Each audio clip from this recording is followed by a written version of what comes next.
All right, all right. Hello, everybody. This is DJ Doc. How are you doing on this fine day? I want to say welcome to Straight Talk with DJ Doc, featuring me, Thomas Howard. And I hope everyone had a great week. We always start out with that, see how everyone's been doing. And hopefully you had a safe weekend and things were doing fantastic. All right. So the first thing that I want to talk about today is one of the things that I've been hearing about a lot is that people are not doing the things that they should regarding their health. A lot of people are scared. They're afraid to go into their doctors. They're afraid to go into clinics right now and so forth. But I want to make sure that people are aware that there is another way that you can be seen by your doctor. All right. And that is what we're going to talk about today: telemedicine. Yeah, telemedicine. It's something that's been around, but since this pandemic, it's grown and it's growing even more. Okay, so there was a gentleman, Benjamin Zhang, who did a article, "The Benefits and Risks of Telemedicine."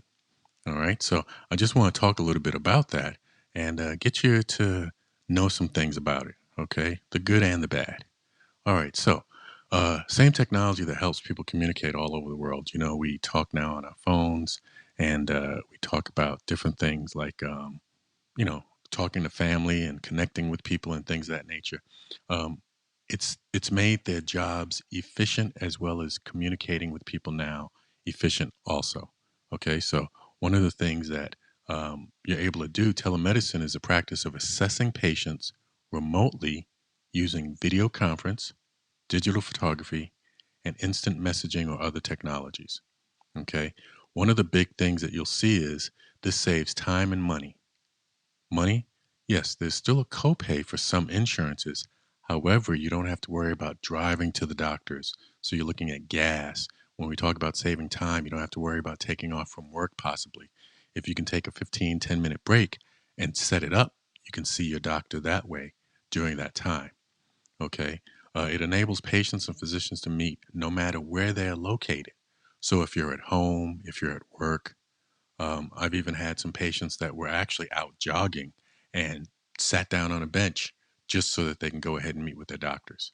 Okay. So these are some of the things that come in handy. And while at an in-person visit may be required at first, all right, a lot of follow-up visits can be conducted via video conferencing or telemedicine. Okay. Um, I want to say that likewise, patients with chronic conditions are able to get necessary care via telemedicine. Yes, chronic, okay, diabetes, high blood pressure, migraines, things of that nature. Okay. Um, and it's becoming increasingly popular.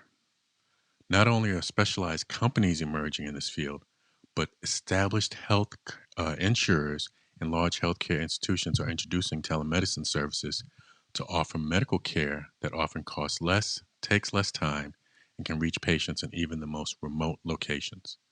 Now, as most of you know, I work for Sharp Healthcare, and I'm just saying that what Sharp has done recently is they've done telemedicine for their urgent care departments. Okay. A lot of times people go to urgent care when they can't get an appointment with their doctor, and not necessarily do they need to actually come in. So, this is something that Sharp has done and made it very nice for individuals, okay, and patients. Studies have shown that there is little difference between the care given in person and the care given via telemedicine. Now, don't get me wrong, sometimes things need to be seen, but with that, you can also show it. We're talking about video telemedicine as well as phone telemedicine. My doctor has seen patients and been able to see maybe their hand and how it might be a little tight. Primary care physicians are able to see wounds and bumps, moles. Okay, so these things can be done. It's difficult to say that the trend will hold. However, we've noticed that these are things that are doing very well. Okay. So, one of the things also I want to talk about is what do you use the telemedicine for? Okay. One, you can assess whether or not the patient needs treatment in person. So, you can talk to the patient on the phone, get the history that they're telling you about, and next thing you know, boom, you find out that, nah, you don't need to come in. So, that's good. That's fantastic. Okay. Or it may be where you're able to talk to them on the phone, maybe look at it through video and say, you know what, I need to see that a little better. So come on in. All right. There's certain kinds of medical care. Now, a lot of mental health treatments are being conducted via telemedicine. Most of those are where you're talking to somebody. So, this is a fantastic way to do this. Also, assessments for minor infections. Doctors are able to talk with the patient and see if they need more medication, such as write or renew prescriptions. And they even offer certain types of therapy. We've got speech and physical therapy that occurs as well. And when you think about it, being able to see your physical therapist that tells you hold your arm up, now bring it down, you know, it's similar to people that are watching fitness shows and things of that nature right now as well. Okay. So telemedicine is a really great way to still be seen and be taken care of. And the one thing, since we know that October is Breast Cancer Awareness Month, I also want to make sure that people are aware that if there are other symptoms that you're having, you need to also be seen for that. Okay. If you need to make an appointment with the telemedicine, like we were talking about, do that. Because one of the things that's happening is they're worried now. A lot of physicians are worried and concerned about the fact that after the pandemic, they're going to see a rise in other cancers. Why? Because individuals are afraid to come into the clinics, afraid to go to the ERs and urgent cares, so they're not being seen with some of the symptoms they're having. Okay.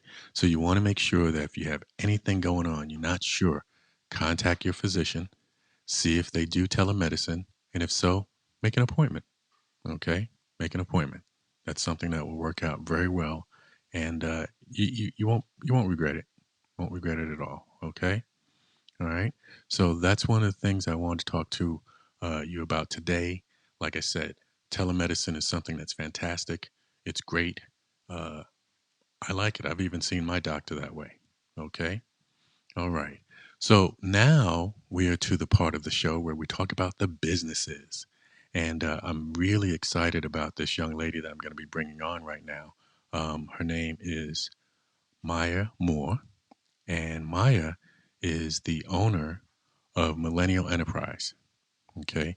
So this young lady, I'm going to bring her to the stage in just a second. I say stage. She's in the green room right now, just hanging out, but I'm going to bring her on in just a minute. But I want to tell you a little bit about Miya. So she's a full time mommy of beautiful, energy driven 2 year old. Okay. I'm not going to say terrible twos, 2 year old. All right. Who is the light of her world. Okay. Not her life, but her world. She was born and raised in Durham, North Carolina. Okay. She is currently attending North Carolina Central University as a senior in accounting. And she's an entrepreneur in financial services. And her goal is to give back to her community, who are centuries behind in financial literacy. And she wants to give them a fighting chance. Okay. So I want you to welcome to Straight Talk with DJ Doc, Miss Miya Moore. Hello, Miya. Hi, DJ Doc. How are you? Good. How you doing? I'm doing wonderful. Good, good, good. Once again, give me a little bit more volume, okay? But I Okay, want you to no tell us a problem. little bit more about yourself. Yeah, for sure. So, 2018 is actually when I got pregnant with my son. His name is Cameron. And I actually was really driven to become an entrepreneur. I had a little bit more to lose once I had my son. So, I decided to start Millennial Enterprise Marketing and Money Management, where we target mostly millennials and Gen Zs. And we just help with financial literacy. We know, unfortunately, in our community, like myself, I wasn't privileged enough to have parents to talk to me about it. So I just wanted to open the opportunity for other like-minded individuals like myself to be able to have the opportunity to be educated and to have the resources to make sure they were financially literate, such as credit, equity. And then I also partnered with another company named Primerica, where I got financially licensed. So I'm now a licensed financial professional where I help family with investments. I make sure they have proper retirement. I also make sure that they have life insurance for their family. It's important for me, especially for our community, that we don't leave our loved ones with bills, but instead we leave them with a legacy. We leave them with wealth. Nowadays, most people, they'll make a GoFundMe page. We're begging strangers essentially to bet to bury our loved ones, and that's just GoFundMe isn't life insurance. So I also wanted to be able to offer something else to my clients outside of the credit and outside of the other educational tools and resources that I had, which is why I also partnered with Primerica to be able to offer some other products. Okay, so now you said you've been doing this business how long now? So I joined Primerica in 2016 and I started Millennial Enterprise in 2018. Okay, so for 2 years you've been doing this. Um, Yes. one of the questions I've got is during that 2 years, um, how's it been with helping individuals to, uh, are they open, a little bit more open now that you're finding to talking about finances? I believe so. I believe seeing someone that looks like them and in their age range, they're more prone to listen to what I have to say than if it was somebody else. Okay, all right, that's good because it's always been hard in certain cultures for them to talk about money, you Right. know, and not just money, but also when you get to talking about insurance and so forth as well, because those are ways to get you to being financially set, correct? Correct. Okay. So now, what is some of the ways that you help people with finances? So right now on our website, we're offering some credit services, some credit restoration services. We're also helping with marketing. So if you have a small business, we're also helping with being able to get more activity on your social media pages. Hmm. Uh, for the most part, that's about it. So now I want you to talk about credit for a minute. A Sure. lot of people take credit for granted. And I've learned over time, okay, that credit is something that is extremely important. Let people know why. Essentially, credit is money these days. Having good credit could help you save so much money. Not only that, but nowadays when you go for a job interview, they want to run a credit score. So it's so important that we pay attention to these things because eventually credit is going to take over. We're going to need it for everything. Even nowadays, when you do want to buy a home or you do want to get a car, not having a good score, you're going to pay 3 times more in interest than somebody who does have a good score, and you're losing so much money. So it's so important that we do have good credit, even though in short term it doesn't look like it's worth it. Long term, you gain so much more. Right. And it's so funny because just recently, um, I was talking to someone, and I found out my thought at one point was that if you had 700, you had excellent credit. What I'm finding out is that 700 is just considered very good. It's If average. you had, I did not know that it went up as high as 800 plus. Hmm. Okay, and when my wife and I found out that 800 plus was excellent, we were like, okay, let's do whatever else we need to get. Those next 40 points or so that we can get to that level. Right. Right. Okay. So we know about the credit and so forth. Hmm. Can you give people a few tips on how to work on their credit? Not much, just how to um, position themselves to be in a good position as far as credit. Absolutely. The first thing I would start with is just downloading maybe 3 to 4 apps that will give you your score. So for myself, I use Wells Fargo banking. So I most definitely use their credit score. I also use Self Lender. That also gives me my score.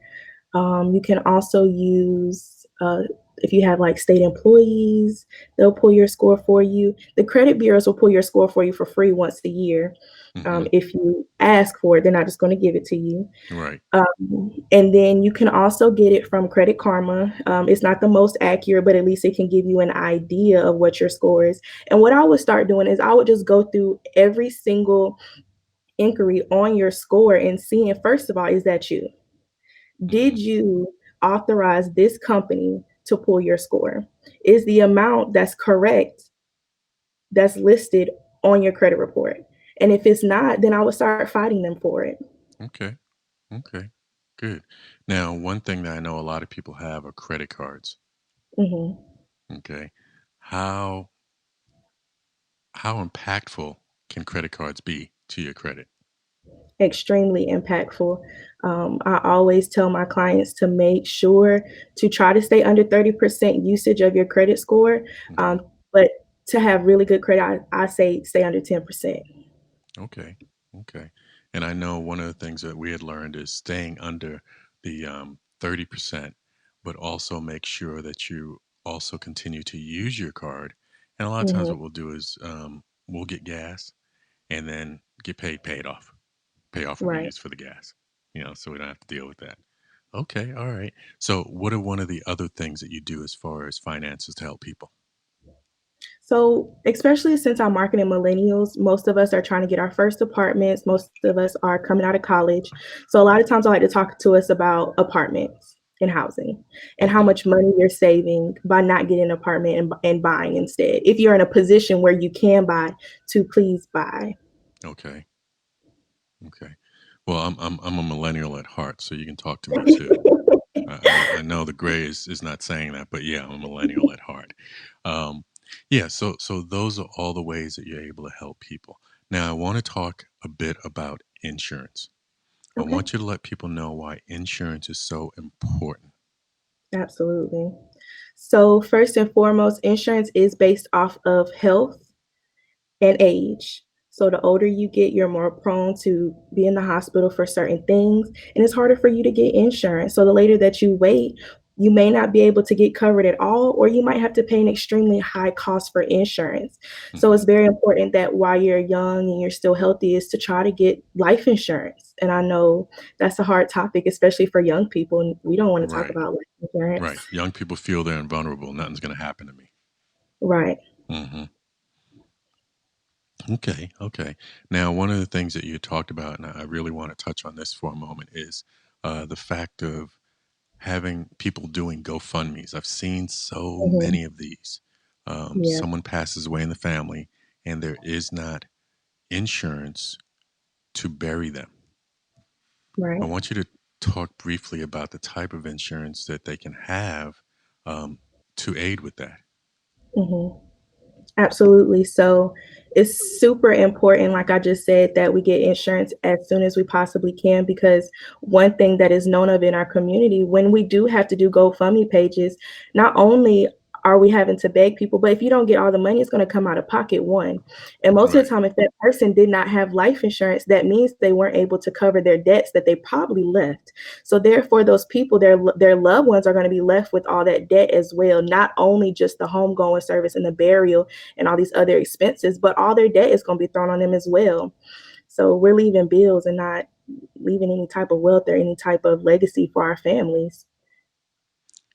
The it's always been like we had said earlier at the beginning of the show was that these are just tough subjects for people to talk about, but they are subjects that need to be discussed. Um, it falls along the lines with me being in nursing and telling people that they need to have a power of attorney for individuals and family members if needed and so forth, and to do it sooner rather than later. So, Right. is there an age where you feel they should work on um, life insurance? When should what age should they start getting life insurance? 25, because at Okay. age 25 you can no longer be on your parents' policy if they had one on you, and if they didn't, then I would most definitely try to get it as soon as your legal age. Okay. All right. That sounds like a winner. I got to get my 25-year-old to hear this show so he can go on somewhere, get off my insurance. I'm kidding, son.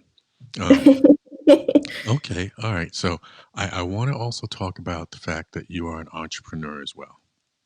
Okay. Now, one of the things that I liked when we talked and we got to know each other a little bit more was the fact that you decided that you were going to be an entrepreneur and have your own business. Now, my understanding is you did have a 9 to 5, correct? I did. And what did you do? I quit my job and took a leap on faith and went full time in my businesses. And it one of the things that I talk about with entrepreneurs is um, a lot of times people feel that being rich is because of money. One of the Hmm. things that I look at is being rich in time. Okay.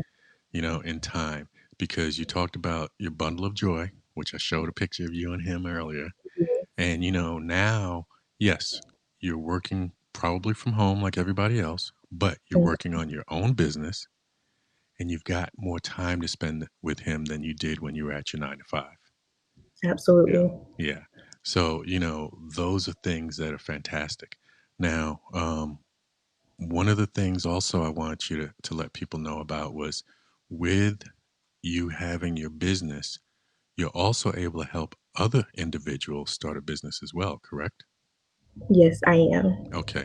We do the same thing, but I want you to let people know what it is that they could do with starting a business and how you can help them do that. Absolutely.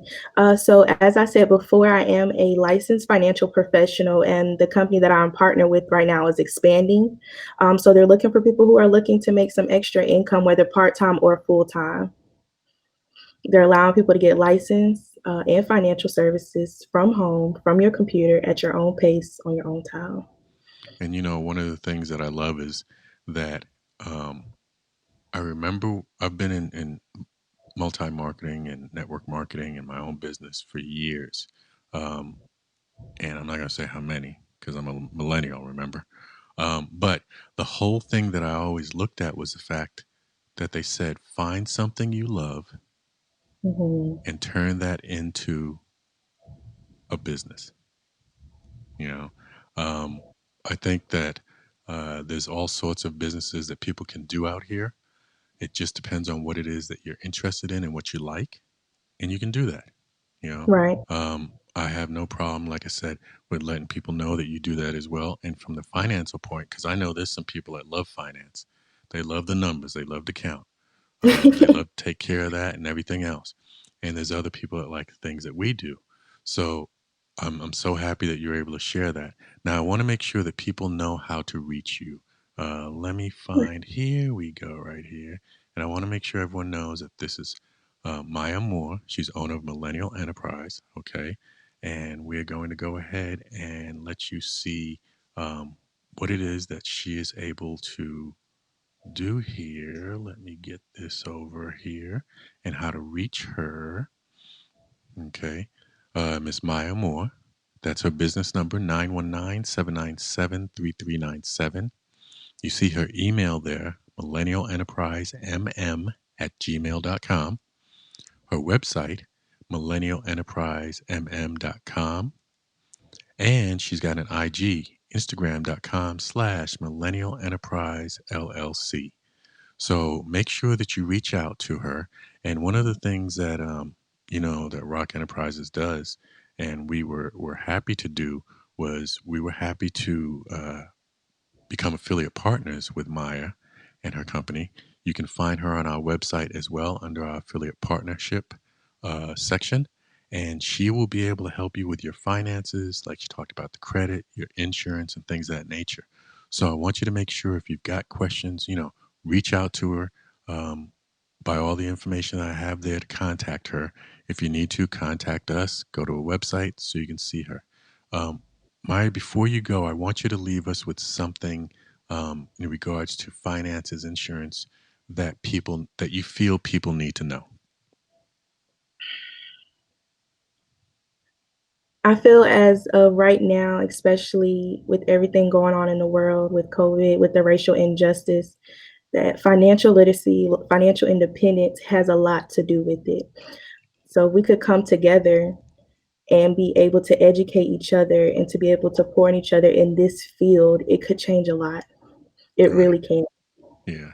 And, I love the fact that when we get to talking about this, although people don't like to, it's important to know that everyone can achieve financial Mhm. security. Okay. It just takes some dedication, some go get it, you know, to make it happen. So, all right. Well, Maya, I want to thank you for being with us. I'm so glad that Absolutely. we talked and so forth. And, we're going to be talking quite a bit. So, take care, little man. And we'll talk with you later. All right. Thank you so much, DJ Doc. All right. Bye bye. Hey, everybody. So, one of the things that I like being able to do on the show is to bring other businesses um, to the front. Let them know let people know that there are other businesses out here and that there is things that you can get and achieve through other businesses. And we like to help promote, that we always want to give back to the community. And our way to give back is through our rock media, is to promote and be able to advertise businesses. So I was happy that we were able to bring Maya on so that those of you that have some questions or needs or things of that nature regarding credit and finances and so forth, she'll be able to assist you. Don't be afraid to reach out. Don't be afraid to talk about it. Okay. If you're not in a position that you want to be in, you can get there. That's the most important thing is that you can get there. And taking the first step to contact Miss Moore so that you can get your stuff taken care of is the right direction. All right. Once again, this is DJ Doc, and you've been listening to Straight Talk. All right. Everyone, have a great week. Be safe. Continue to wear your masks, wash your hands, and social distance. Peace, y'all.